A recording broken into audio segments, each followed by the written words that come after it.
Amém? Vamos estudar a palavra? Quem quer estudar a Bíblia? Amém? Levanta as duas mãos assim para o céu, em sinal de rendição total a Jesus. Repete assim comigo: Senhor Jesus, eu marquei um encontro contigo esta noite. Senhor Jesus, eu abro meu coração para receber tudo aquilo que o Senhor tem para a minha vida. Fala comigo agora, em nome de Jesus, amém. Hoje pela manhã nós estudamos sobre pais com olhos doentes, e eu contei um pouquinho a história de Isaac, e nós aprendemos a respeito daquilo que a gente não enxerga muitas vezes como pai, e que precisamos enxergar com a ajuda do Espírito Santo, da graça de Deus. Hoje eu quero falar sobre fé. Nós estamos numa série sobre confrontos, e a gente está olhando as histórias em que Jesus confronta pessoas, e o que esse confronto gerou na vida delas. E hoje eu creio que o confronto de Jesus vai gerar despertamento espiritual, despertamento de fé na vida do seu. Você crê nisso? Amém? Quem veio com o pai aqui no culto? Deixa eu ver, tá com o pai? Tá. Sabe aquele botão, em vez de apertar o botão da luz, às vezes tem o dimmer, né? Que você aumenta ou diminui a intensidade da luz. Sabe o que vai acontecer? Pega no teu pai, que hoje Deus vai aumentar a fé dele em nome de Jesus. O dimmer da fé vai aumentar de cada um de nós. Você crê nisso? Deseja isso? Então vamos estudar um pouquinho sobre o confronto de Jesus com Tomé. Diz assim a palavra: Tomé, chamado Dídimo, um dos 12, não estava com os discípulos quando Jesus apareceu. Os outros discípulos lhe disseram: vimos o Senhor. Mas ele lhes disse: se eu não vir as marcas dos pregos nas suas mãos, não colocar o meu dedo onde estavam os pregos, e não puser a minha mão no seu lado, eu não crerei. Uma semana mais tarde, os seus discípulos estavam outra vez ali, e Tomé com eles. Apesar de estarem trancadas as portas, Jesus entrou, pôs-se no meio deles e disse: paz seja com vocês.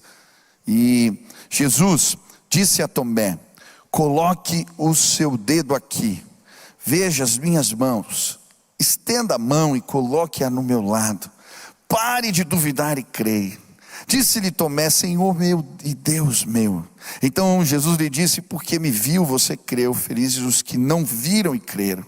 Jesus realizou na presença dos seus discípulos muitos outros sinais milagrosos, que não estão registrados neste livro, mas estes foram escritos para que vocês creiam que Jesus é o Cristo, Filho de Deus, e crendo tenham vida em seu nome. Aleluia! Os confrontos de Jesus geram despertamento espiritual, despertamento de fé. Foi isso que aconteceu com Tomé. Jesus o confronta. Jesus pega as palavras dele e as apresenta. Mostra as suas mãos com chagas e diz: Tomé, põe as mãos aqui. E diante do confronto de Jesus, há um despertamento de fé na vida de Tomé. Porque ele vai dizer: Senhor meu e Deus meu.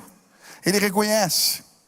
E sabe, confrontos espirituais já geraram despertamento de fé na minha vida. Quem já experimentou fé através de confronto? Alguém te confrontou e aquilo gerou despertamento. Eu lembro uma experiência que eu vivi com o pastor Tiago. Quando nós mudamos para cá, para fazer os cultos nesse auditório, na época os cultos de jovens eram no ginásio, e Deus, pela graça dele, começou a fazer crescer. Eu lembro que chegou uma hora que não tinha mais lugar, e nós decidimos vir para cá, mas esse templo é enorme. E eu e o Tiago, nós fomos na empresa do irmão Paulo, e ele tem uma empresa que trabalha com acrílicos, e nós fomos encomendar biombos para fechar aqui o auditório e deixar um auditório menor. Lembra disso?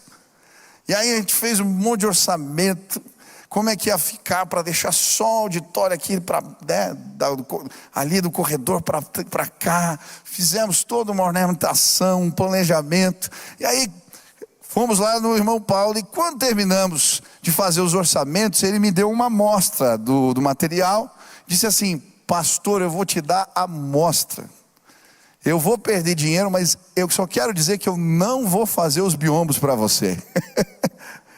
E eu falei: mas por quê? O senhor não quer ganhar dinheiro? E ele falou: é porque está faltando fé, pastor. Não vai precisar, você vai gastar dinheiro à toa. Você vai abrir o culto e vai crescer, e você vai jogar fora os biombos. E aí eu fiquei com aquilo na cabeça. Eu lembro que eu levei a amostra para casa. Confesso que saí meio enjoelhado. Falei: olha, o homem disse que eu não tenho fé. E eu pus a amostra em cima, lá no meio dos livros, né, na estante que eu tinha, eu punha e eu orava. E eu lembro que no primeiro culto, graças a Deus nós não incomodamos, porque já no primeiro culto, se tivéssemos colocado os biombos, ia ter que tirar, porque Deus sim fez algo maravilhoso. Ei, hoje eu quero ser o irmão Paulo na tua vida, para dizer para você que Deus quer, e Ele pode, e Ele vai aumentar a sua fé. Quantos desejam isso? Você vai ser um pai cheio de fé. Você vai inspirar a sua casa com a sua fé. Você vai ser uma mulher, uma mãe que inspira os seus com a sua fé. Você vai ser um filho cheio de fé. Eu creio nisso. Sabe, esse texto começa nos apresentando Tomé, também chamado Dídimo. Eu expliquei aqui semana passada que essa palavra dídimo significa gêmeo. Quem estava aqui? Você ouviu? Lembra? Gêmeo, né? Tanto Tomé quanto Dídimo significa gêmeo. Ele tinha um irmão gêmeo, mas a Bíblia não fala muito sobre esse irmão. Na verdade, não fala nada sobre esse irmão. É como se a Bíblia deixasse esse lugar vago. Vago para mim e para você. E ao contrário do que muitos pensam, Tomé era um homem que cria em Deus, que tinha fé. Homens de fé têm crises de fé. Ele havia seguido Jesus, ele havia dado testemunho da sua fidelidade, ele tinha tido experiências do poder de Deus, ele tinha fome do conhecimento da palavra, mas aquele homem, diante de uma situação de perda, ele viveu uma crise de fé. E talvez você está aqui, e diante de algumas situações da vida, você está tendo crises de fé. Nós somos parecidos com Tomé. Mas hoje, em nome de Jesus, o confronto de Deus vai trazer despertamento para você. Hoje eu quero estudar com você como é que a incredulidade trabalha em nós. Qual é o ministério da incredulidade? Semana passada aprendemos que ela trabalha nas dores, nas perdas. Também aprendemos que ela trabalha onde há medo. Também entendemos que ela atua no lugar das expectativas frustradas e no isolamento, quando ficamos sozinhos. Hoje eu quero continuar. Nós vamos entender que tipo de munição podemos estar dando para que a incredulidade opere em nós.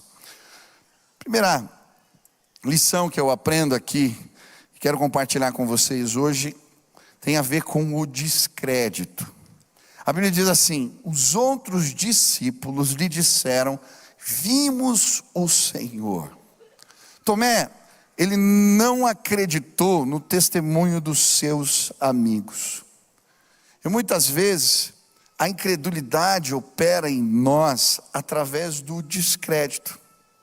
É muito interessante porque quando os discípulos vão contar para Tomé que haviam encontrado o Messias, o Jesus ressuscitado, eles estavam tão entusiasmados que eles ficaram repetindo a história muitas vezes. A palavra no grego está no verbo no imperfeito, elegon, que indica ação repetida. Eles não disseram uma vez, eles ficavam dizendo: nós vimos Jesus, nós vimos Jesus. Sabe criança, quando está empolgada com alguma coisa, e ela conta história várias vezes? Meu filho, quando faz uma jogada lá no futebol, é um barato. Ele conta para mim, ele conta para a Nina, ele conta para a mamãe, ele conta para o vovô, ele conta para a vovó, porque ele está entusiasmado com o gol que ele fez, com a jogada que ele fez. Ele quer mostrar, ele quer contar. Eu não sei você quando conheceu Jesus, mas eu quando conheci Jesus, eu queria contar para todo mundo. Eu acho que eu já contei mais de 1000 vezes a história da vigília, quando Deus me alcançou. Por quê? Porque eu quero contar daquilo que transformou a minha vida. Era isso que estava acontecendo com os discípulos. Eles estavam contando e contando e contando de novo. Mas Tomé não acreditou, não deu crédito para o testemunho dos seus amigos. E observe a qualidade do testemunho que ele rejeitou. Eles não eram 1, eram 10.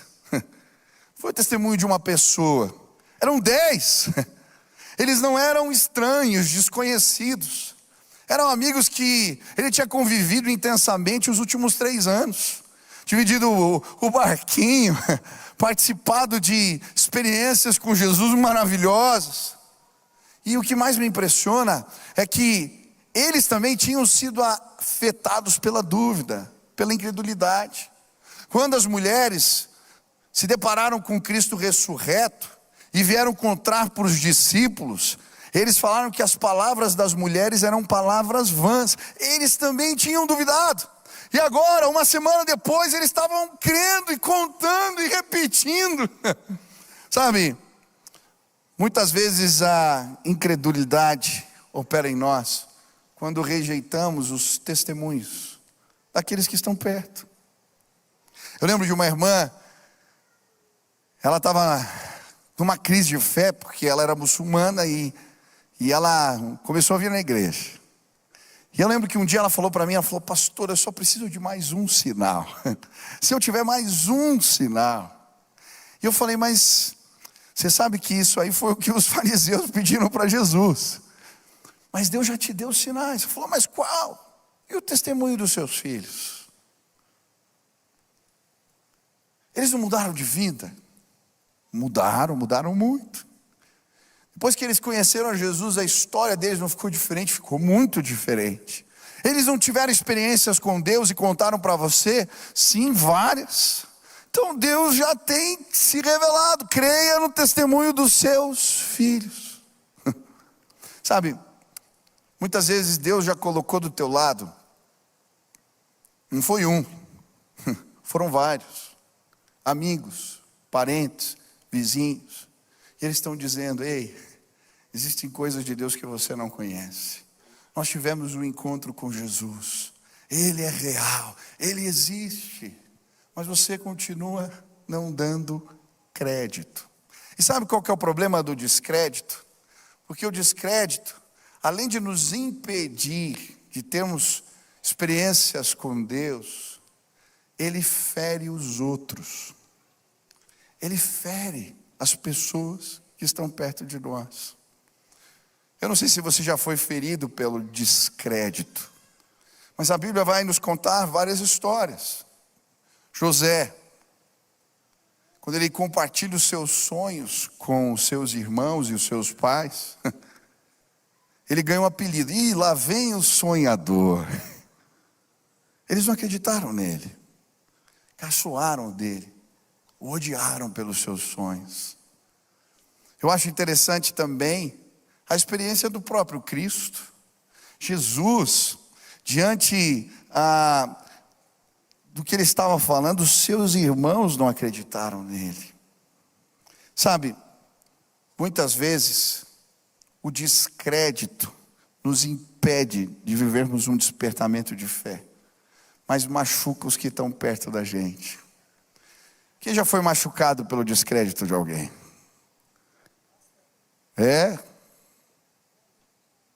Eu estava lendo algumas histórias. Um médico húngaro, em 1847, ele descobriu que lavar as mãos antes de fazer um parto reduzia drasticamente o índice de morte das mães, morte materna na gravidez. E aí, quando ele conta isso, ele é ridicularizado no meio médico. Ele perde a sua licença de médico.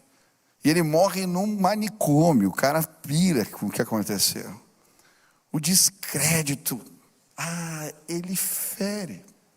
Sabe, Eu lembro quando eu tive as minhas experiências com o Espírito Santo, poder de Deus, eu estava tão entusiasmado e eu fui num retiro. E aí eu fui procurar um pastor para contar as experiências que eu tinha tido. Sabe o que ele disse para mim? Ele falou assim para mim: você é apenas um adolescente. Você está impressionado, emocionado. E eu falava: não, aconteceu, é verdade. Não. Quando a gente é mais jovem assim, a gente às vezes se deixa levar pelas emoções. E eu falei: não, o Espírito Santo me visitou, aconteceu. Eu lembro que eu saí tão frustrado daquela conversa, porque a régua que ele usou eram as experiências que ele tinha tido. E ele disse assim para mim na conversa: eu já estudei a Bíblia muitas vezes, eu já li ela muitas mais vezes que você, eu já li mais livros e eu nunca tive essas experiências que você teve. Eu saí tão chateado. Cuidado com quem você está andando. Sabe, naquele acampamento nós fizemos oração todos os dias de noite e pessoas tiveram experiências como eu tive, e louvado seja Deus por isso. Ei, preste atenção. Talvez você não tenha dado crédito para os testemunhos daqueles que estão perto. Seus filhos estão dizendo para você. Deus colocou gente perto para te falar. Existem coisas do poder de Deus que você não conhece. Olha para mim aqui. Para de resistir, porque hoje nesse lugar você vai viver um despertamento espiritual na sua vida. Eu dou graças a Deus porque os meus pais, eles sempre deram crédito. Quando eu cheguei em casa contando as mesmas experiências para o meu pai, ele me abraçou e disse: eu estava orando para que isso acontecesse na sua vida. A minha mãe, ela passava os vídeos de avivalistas, das cruzadas evangelísticas, e ela dizia assim: ó, um dia você vai ver, Deus vai te colocar no meio disso, Ele tem palavra para a sua vida. E aconteceu as coisas que ela falava. Sabe, eu quero ser um homem de fé na minha casa. Eu quero inspirar os meus filhos, a minha esposa, quem está perto, os meus vizinhos, porque eu vou dar crédito e eu vou dizer: Deus tem coisas maiores para você. Quantos querem fazer isso? Ei, hoje pega o dimmer e aumenta a intensidade da sua fé. O confronto de Jesus gera isso nas nossas vidas. Segunda lição que eu aprendo: não é apenas o descrédito que mina a fé. Palavras minam fé. E o versículo 25 diz: mas ele lhes disse. A incredulidade muitas vezes opera através daquilo que falamos. Tomé disse algo. Tomé disse que não creria. Tomé manifestou a sua incredulidade através das suas palavras. É muito interessante, em Romanos 10, 17, a Bíblia diz que a fé vem pelo ouvir. E eu creio que, da mesma forma, a incredulidade. Quando falamos, acabamos acreditando naquilo que não era para acreditar. Quantas vezes eu vejo homens e mulheres semeando palavras, não de fé, mas de incredulidade na vida dos seus. Você não vai dar em nada. Você não consegue. Eu lembro um amigo que ele reprovou 3 anos na escola. Um dia eu fui conversar com ele, ele era inteligente. O que acontece contigo? Ele dizia para mim: eu sou burro. Eu falei: mas de onde você tirou isso, cara? Meu pai sempre me disse isso. Naquele dia nós oramos e declaramos uma palavra de fé. Aquele menino, ele terminou seu curso, depois fez faculdade, depois fez pós-graduação. Sabe por quê? As palavras de incredulidade, elas, hoje estudamos isso de manhã, né? Geram estigmas que machucam, que fazem mal. Falei da minha filhinha que estava tentando estudar matemática. Quem já se bateu com os números alguma vez? A Nina não estava conseguindo fazer as contas, subiu as escadas chorando, deitou do meu lado, disse: papai, eu sou burra. Eu falei: não, vem aqui, não fala isso não. Eu falei: filha, sabia que as pessoas mais inteligentes, elas não pensam como as outras. Você é muito inteligente, o caminho que você está fazendo é diferente dos outros. Vamos achar o teu caminho de entender. Ela acreditou nas minhas palavras. Sabe o que aconteceu? A Nina só tira notão em matemática. Deus é bom demais. Ei, o que você tem falado? As suas palavras, elas sinalizam a sua fé, ou elas são um demonstrativo de que a incredulidade já está operando em você? Sabe, a incredulidade se manifesta na nossa boca através da murmuração.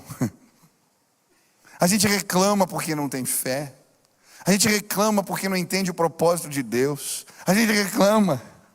Eu não sei se você sabia, mas a palavra murmurar vem de uma onomatopeia. Mur. Sabe qual que é a ideia da palavra? É um som irritante. A reclamação é um som, é algo que irrita. No grego é a mesma coisa, irrita. Você está reclamando demais. A incredulidade já começou a incomodar a vida dos outros, porque você está falando que não deve. A incredulidade se manifesta nas nossas bocas, nas nossas palavras, através do pessimismo. Conhece gente pessimista? Sabe o profeta do caos? Você começa uma notícia, o cara vai piorar. Eu lembro uma vez que eu estava no avião, começou a chacoalhar, e estava passando ali na parte dos Andes ali. Aí começou a chacoalhar, eu já estava assustado, voando bandeja para o alto, aquela confusão, caiu uma criança no chão. Aí tinha um pessimista atrás de mim. Falei: foi aqui o lugar daquele filme que caiu as pessoas, o avião, e eles começaram a comer os amigos. Eu falei: meu Deus! Tem gente que é o profeta do caos. Aí começa a contar: é só o começo, meu Deus! Eu estava lendo o livro do pastor Davi Lago, Um Dia Sem Reclamar. E ele fala a respeito do cara que não lavava o bigode, falava que o mundo era fedido. A gente reclama porque as coisas não estão bem com a gente. E aí a gente reclama, e a incredulidade começa a se tornar o ambiente da nossa casa. Pai, em nome de Jesus, comece o dia dizendo: esse dia vai ser maravilhoso. Deus vai fazer algo novo. Você vai entrar nas reuniões aparentemente difíceis. Essa reunião vai ser uma bênção em nome de Jesus. Você vai sair amanhã para trabalhar, vai estar frio, mas você vai sair aquecido pelo fogo do Espírito Santo. E o teu dia vai ser maravilhoso amanhã, quando seu filho sair com a cara remelada, porque ele não quer acordar. Você vai falar: filho, o teu dia vai ser maravilhoso amanhã. Quer dizer, hoje, né? Você está acordando ele no momento. Vai ser maravilhoso hoje. Deus vai usar a tua vida. Deus tem coisas maravilhosas para você. Eu quero ser o otimista do lado do meu filho, da minha mulher, dos meus amigos, alguém que inspira com fé. Quantos desejam o mesmo em nome de Jesus? A incredulidade se manifesta na nossa boca através da crítica.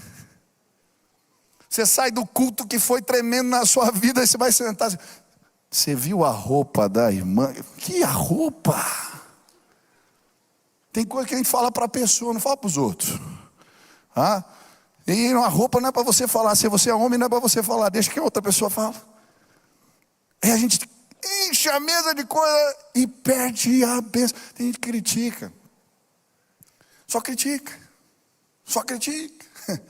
Talvez a incredulidade já começou a trabalhar dentro de você. Ei, quem quer aumentar a fé aqui? Mas assim, levanta as mãos para o alto assim. Isso. Fala: eu quero ser um homem, uma mulher de fé, Deus. Enche a minha boca de palavras de fé. Enche a minha alma de coisa boa. Eu quero inspirar os outros com a minha fé. Terceira lição. Bora aplaudir a Jesus. Eu estou feliz hoje. Eu ganhei presente dos pais. Terceira lição. Esse negócio das palavras críticas, né? Eu vi uma pesquisa que era James, numa universidade nos Estados Unidos, eles fizeram uma pesquisa com pais, né? E os nivelaram, os classificaram por níveis de crítica parental. Os pais mais críticos, tá? Eles acabavam gerando distúrbios nas crianças.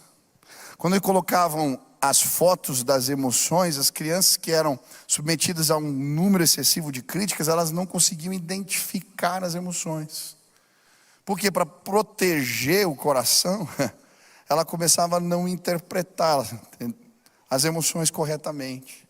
E elas ficaram mais suscetíveis a problemas sociais, a depressão, a ansiedades e a outros transtornos. E enche a sua casa com palavras que abençoam. Terceira forma, né? Na verdade a sétima, né? Forma, estudamos já 4 semana passada. Sétima forma da incredulidade trabalhar em nós, as dúvidas. Versículo 27, Jesus diz para Tomé: pare de duvidar e creia. Diga para quem está perto assim: pare de duvidar e creia. Outra forma da incredulidade operar em nós é através das dúvidas. Sabe, uma das ferramentas de exegese, quando a gente vai estudar um texto da palavra, são as comparações de versões. Na NVI foi que eu li aqui: pare de duvidar e creia. Mas no original, o que está escrito lá é um pouquinho diferente. Ele fala do processo que torna uma pessoa incrédula. A palavra duvidar não aparece. Na verdade, o que a NVI chama de duvidar tem a ver com o trajeto, o caminho da dúvida dentro da gente. Duvidar é inevitável. As dúvidas surgem. Você está lendo, vem. Questionamentos no meio da vida, ela desaparece. A questão é o que fazemos com eles. O que fazemos com as dúvidas? Como as tratamos dentro de nós?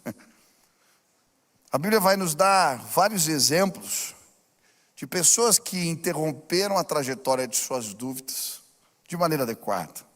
Eu gosto, por exemplo, da história de Ananias. Ananias, ele era um homem de Deus, e aí o Espírito Santo fala para ele assim: olha, vai atrás de Saulo. Saulo era o perseguidor da igreja, estava cerrando as pessoas na cadeia. E ele fala: vai atrás dele, porque eu quero que você ore por ele. E aí Ananias fala: mas Deus, esse homem terrível. E aí o que o Espírito Santo fala para ele? Para mim ele é um vaso escolhido. Ele estava na dúvida: como é que eu vou nessa casa? Como é que eu vou nesse lugar? O que vai acontecer comigo? Mas quando ele leva a dúvida e apresenta ela ao Senhor, o Senhor interrompe com uma palavra, com um direcionamento. Sabe, as dúvidas vão aparecer, mas nós precisamos levá-las a Cristo.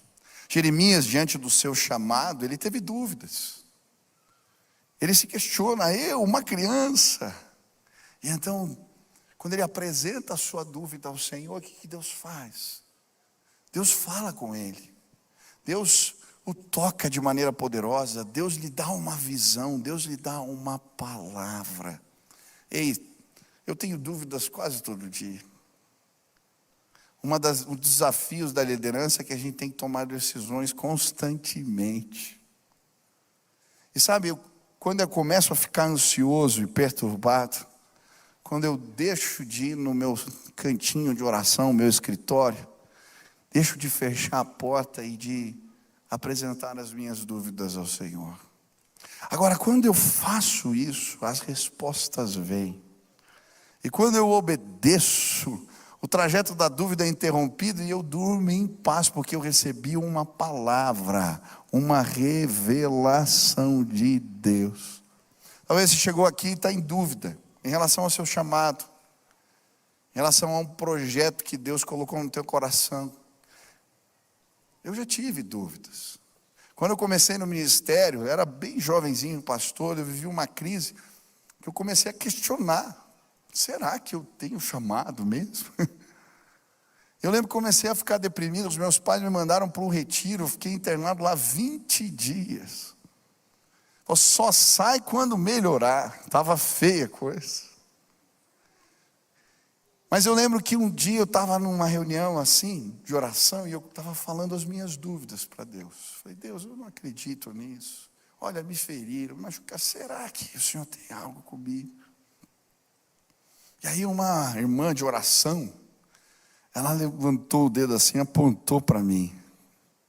Ela falou, meu filho, eu tenho um recado de Deus para você, bem desse jeito. E ela começou a contar a minha história. Quando você estava no ventre da sua mãe, era para você ter morrido. Você se enrolou no cordão umbilical. Mas Deus tinha um propósito para você. Não olhe para trás, meu filho. Deus tem um chamado para a sua vida. Ele te livrou da morte porque Ele quer fazer algo novo com você. Eu já contei aqui, eu fiquei tão impressionado porque quando eu era criança, minha mãe tinha contado essa história. Mas eu fui contar para um amiguinho, eu não lembrava da palavra cordão umbilical, eu disse para ele que eu tinha me enrolado nas cordas vocais da minha mãe. Ele falou, mas você foi vomitado? Eu falei, Aquela mulher não sabia de nada. Mas no lugar da oração, ela foi o canal que Deus usou para tratar as dúvidas do meu coração. Existem pessoas que Deus quer levar a lugares mais altos. Deus quer fazer coisas novas no teu ministério. Deus quer te usar de uma forma ainda mais poderosa na vida dos outros. Mas as dúvidas te impedem de discipular, de abrir tua casa, de cuidar de gente, de começar projetos. Porque você fica com medo, você tem dúvidas. Hoje, em nome de Jesus, o trajeto da dúvida vai ser interrompido na sua vida, porque a palavra de Deus é boa, Ele não falha, o que Ele diz acontece. Creia, você vai ver a glória de Deus. Não para no meio do caminho. Escuta, clama a mim e responder-te-ei coisas grandes e ocultas que não sabes. Ei, quem tem dúvida aqui? Deus está te dizendo, clama a mim, e eu te responderei coisas grandes e ocultas que não sabes. Quem tem dúvida aqui?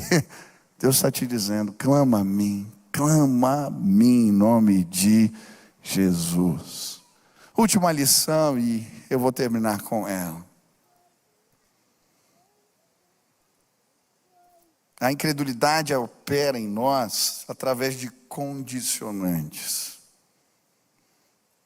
Tomé vai dizer, se eu não vir as marcas dos pregos, se eu não colocar as mãos nas chagas de Jesus, se eu não tocar o lado, não crerei. Outra forma da incredulidade operar em nós são através das condicionantes que nós colocamos. Deus dá um direcionamento, Deus dá a resposta, Ele mostra o caminho, e a gente fica falando, se isso acontecer, se aquilo acontecer. E é muito interessante porque esse é um modus operandi do tentador. Lembra quando Jesus estava no deserto? O que ele disse? Se és o Filho de Deus, transforma as pedras em pães. Sabe, muitas vezes a incredulidade opera porque Deus já falou o que você tem que fazer, mas você continua estabelecendo condicionais para Ele. Quando os candidatos a discípulos estabeleceram condicionais, Jesus disse, com vocês eu não trabalho. Deixa eu despedir dos meus pais, deixa eu. Aquele que põe a mão no arado e olha para trás, não tem como andar comigo. Eu não sei quais são os seus condicionais, Mas eu tomei uma decisão na minha vida. Quando Deus fala, eu obedeço. Não tem mais se. Senhor, quando eu começo, eis-me aqui. Eu já disse sim para Deus. Quando eu estava no seminário, eu comecei a trabalhar. E o negócio que eu comecei, depois de muito trabalho, começou a dar certo. E aí eu estava terminando o curso, e a empresa crescendo. E eu lembro que eu comecei a dizer sim para Deus. Deus, quando eu fizer meu pé de meia, comprar meu carro, comprar meu imóvel, aí... Mas Deus não trabalha assim. Um dia eu fui numa reunião, o professor estava dando aula de Deutero-Isaías, explicando o livro de Isaías. E o Espírito Santo falou para mim, se arruma na cadeira que eu vou falar contigo. O professor começou a contar a história do profeta, que obedeceu Deus mais ou menos. Foi lá, confrontou o rei, viu os milagres, mas na volta não era para parar, não era para conversar com ninguém, não era para comer na casa de ninguém, e ele desobedeceu. E um leão veio atrás dele quando estava de volta para casa. E eu senti Deus falando, eu já te chamei, me obedece agora, chega de si. Naquele dia eu saí tão incomodado, eu peguei tudo que eu tinha e eu passei para o rapaz que trabalhava comigo. Eu bati na porta do Paulo Davi, que era o pastor de Jó, e falei, eu estou aqui, vim trabalhar. E é tão tremendo, porque eu tinha 6 meses para bancar minhas contas. Eu já estava pagando meu carro, já tinha minhas contas, 6 meses. Quando deu 6 meses, o meu pé de meia acabou. 6 meses. E eu lembro que eu peguei as contas, desci na garagem e falei, o senhor mandou largar meu negócio para vir trabalhar. Eu te obedeci, agora paga as minhas contas. Eu orei bem assim. No dia seguinte, a tia Marta, que hoje é líder da ação social, me liga. Fala, Michel, pode vir aqui em casa amanhã. Eu falei, estou indo. Chego na casa dela, reuni a família na sala. Falou, todo ano a gente dá uma oferta missionária, para algum missionário. E esse ano a gente estava orando, Deus não mandou dar para nenhum missionário, mandou dar essa oferta para você. Eu lembro que eu peguei o dinheiro, nem abri o envelope, fui na garagem. Eu abri o envelope na garagem. E eu lembro que eu chorei, porque eu falei assim, Deus me deu o meu pé de meia de novo. Deu para pagar as contas do mês, sobrar um pouquinho mais, e aí me convidaram para começar a trabalhar com os adolescentes aqui na igreja. Deus é fiel. Não tem como caminhar com Jesus se não for por fé, irmão. A gente para no meio do caminho. A obra de Deus a gente não faz com recurso, a gente não faz com dinheiro, a gente faz com fé. Eu não quero dizer sim para Deus. Eu quero dizer, estou pronto. Qual é a próxima? Pode contar comigo. Eis-me aqui, em nome de Jesus. Eu não sei que tipo de confronto ou que tipo de crise de fé você está vivendo. Mas hoje, a minha oração é que o confronto de Deus gere despertamento de fé na sua vida. Hoje eu quero orar por você. Você quer aumentar a tua fé? A música vai estar tocando aqui. Mas se essa palavra tocou teu coração, falando, Senhor, aumenta a minha fé. Eu não quero dar nenhum subsídio para a incredulidade. Tira o descrédito. Tiram as palavras que denunciam a minha falta de fé. Senhor, trabalha, Deus, nas minhas dúvidas. Eu os apresento ao Senhor. Deus, eu preciso da tua graça. Tira as condicionantes da minha boca. Eu quero tudo o que o Senhor tem para a minha vida. Se Deus falou contigo hoje, aonde você está, fique de pé no teu lugar. Eu quero orar. Deus vai aumentar a sua fé. Deus vai despertar a nossa fé para coisas maiores. Ele quer fazer algo novo. Ele pode. Ele pode. Ele pode. Faça assim com as suas mãos e comece a clamar a Deus. Deus, aumenta a minha fé. Eu não posso fazer essa oração por você. Pede a Deus: Senhor, aumenta a minha fé. Aumenta a minha fé. Aumenta a minha fé. Aumenta a minha fé, Deus.